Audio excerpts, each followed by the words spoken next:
2024 NASCAR Cup Series season is in the books, and for the third time in his illustrious career, Joey Logano sets atop the NASCAR mountain with his third title. He joins a very prestigious group of three-time champions that include Lee Petty, Cale Yarborough, David Pearson, Tony Stewart, and DW. Hi, welcome to the show. I'm Doug Rice, joined by Alexis Erickson, Brad Gilley, and Kyle Petty. And Kyle, since we mentioned your grandfather in the opening set, that's a pretty good club for Joey Logano to be in. It's a great club. Listen, I've said it before. I look at the past champions and look at champions as mountain peaks. And you're from the mountains, so you understand what I'm saying. The deeper you get into them, the taller they get. And you've got Richard Petty, and you've got Dale Earnhardt, and you've got Jimmy Johnson at 7, and you've got Jeff at 4. But Joey Logano is a peak now. He has created his own mountain, and he's there with Lee Petty. He's there with David Pearson, Cale Yarborough, Darrell Waltrip. These are names from the golden era of the sport. When you go back and look at it, all these guys have 80+ wins. You know what I mean? These guys that won championships and stuff. So I think that is rare air that only 10 competitors in the history of the sport have ever reached that pinnacle. So that's crazy in this day and time. I think what's also crazy about it too is that if you heard him yesterday speaking at all, he's not looking to retire anytime soon. No. So what could he potentially reach, before the end of his career? Obviously, is going to be, in my opinion, a first ballot Hall of Famer. All of those things, but what peak? What will the peak of his mountain look like 5 years from now? Yeah, and that's a great question, because here's the thing, and I made a note of this yesterday, and I brought a note here, is we continually talk, Kyle Larson's the greatest race car driver and forever that's come in, and you can't take anything away from that. Kyle Busch, 200+ wins across everything, and Kyle Busch is 39 and he has 2 championships. Larson is 32 and has 1. Okay, Joey Logano has 3 at 34. You know what I mean? I mean, he has separated himself from that pack from a championship standpoint when you look at it. And I don't know why we don't want to talk about Joey Logano in the same breath that we talk about Kyle Busch or Kyle Larson or Denny Hamlin and guys like that. We seem to just kind of poo-poo, what Joey Logano has done, but he has put up some phenomenal numbers. So Brad Gilley, why is that? Why does he not get the reverence with 3 championships and 36 wins that somebody else might get? I think a lot of it's circumstantial. I think there are a few things. Number one, you go back and look at his career, and Joey Logano was an easy guy to not like because he went out there, he ruffled feathers, he did things his way, and all of that. But let's go back to his 2022 championship, and I think a lot of people looked at that and said, man, they went out there, they took that championship, they earned it. Boy, look at the way he's carrying himself. But then they look at this championship in 2024, and they say, look, he only led 400-something laps, his average finish wasn't that great, so on and so forth. For some reason, I think people belittle this championship because of the way it was won compared to others. Blah blah blah yeah. blah. And listen, and that just you're firing me up here, Brad. You're firing me up. Good. Because here's the thing: is it's a championship won under the system that everybody started at Daytona. Everyone knew what it was going to be. Look, I go back to Tony Stewart's, and you can look at his numbers, and they were a little bit different. When he went and won his championship, that last championship, where he said, we don't even deserve to be in the playoffs. That's how bad we are. And we were just sitting here talking. Why do we celebrate a 16th seed that plays a weak schedule, that plays in a weak conference in the NCAA tournament, and they make it to the Final Four, and it's a Cinderella story. It's the greatest thing that ever happened to America.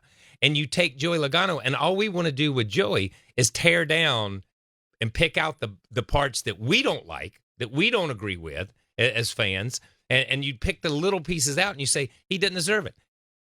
Deserve it or not, he got the trophy, dude. He's the 3-time.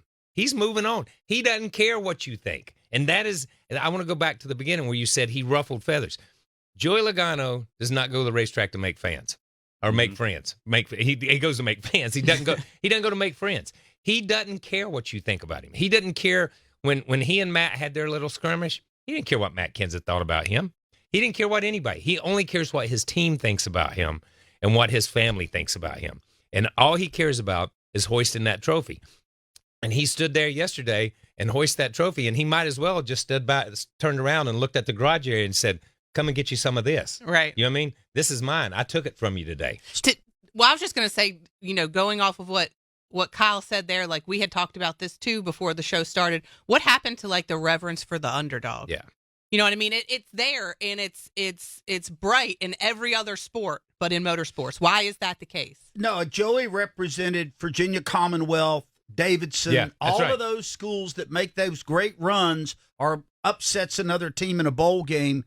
And for some reason, people didn't like that. But Joey Logano said winning is not easy. Obviously, it's huge. 3 championships in a row is great, but finishing 1-2, having 2 cars in championship 4, that's hard. That's hard to do, to prepare a couple cars, having 2 championship-capable teams. It just, how do you do that, right? I mean, it's very impressive that we've been able to do that.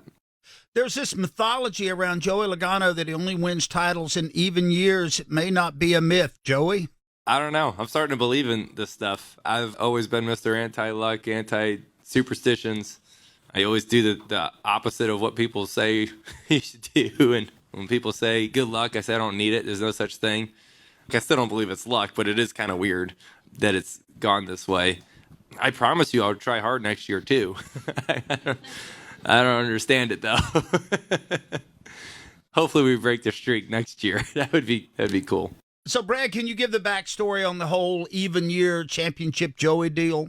Yeah, a couple things. Number one, Joey Logano has made the championship 4 more than any other driver in the Cup Series. 6 appearances now, but it happened in 2014, 2016, 2018 when he won his first title, 2020, 2022 when he won his second one, and this year, 2024. In the odd-numbered years, he has not made the championship 4, but the even-numbered years he has. So it's actually not a myth; it's a trend right now for him, and they've mastered it now.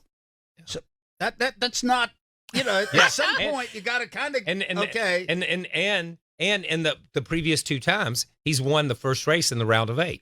All his championships. Yeah, and all of his championship years, he wins the first race in the round of 8. So that's listen. If you're playing the odds in Vegas, look to the round of 8 and Joey Logano for that race. I've got to give my broadcast partner Mark Garrow a lot of credit. Alexis and I did the Fast Talk show here at the Roval when we thought he was out, and we recorded the show thinking Joey Logano's on a barge to Siberia. Well, he gets reinstated and he's put back in the show after Bowman gets kicked out for being underweight by a bunch, apparently. Yeah, a lot. Apparently. Okay. Anyway, and Mark Garrow, the next day we were talking, and he goes, "That's the one guy the competitors didn't want back in. They were happy when he was eliminated." He said, because he said, knowing the way it goes, he'll go to Vegas and win the whole thing. And lo and behold, they figured out this late season strategy, Alexis. Yeah, I mean, when you think about what they've been able to do and how they come on strong, I mean, all of this chatter, if you will, about him not being deserving, and he would have finished 15th or been a 15th place car because he didn't have that great of a beginning to the season. But guess what? As Kyle Petty said, and Brad and I will continue to say, the format is the format, and he played it to perfection. That's what they do. They come on strong when it counts the most. And yeah, maybe he did need a little bit of luck, or, do you call it luck when somebody else, does something they're not supposed to do to their car and get punished for it? I don't know if that's luck. It just is what it is. And he was able to capitalize on it. So good for him, and good for Roger, and good for Team Penske, because they have certainly figured out what to do when it comes to winning championships.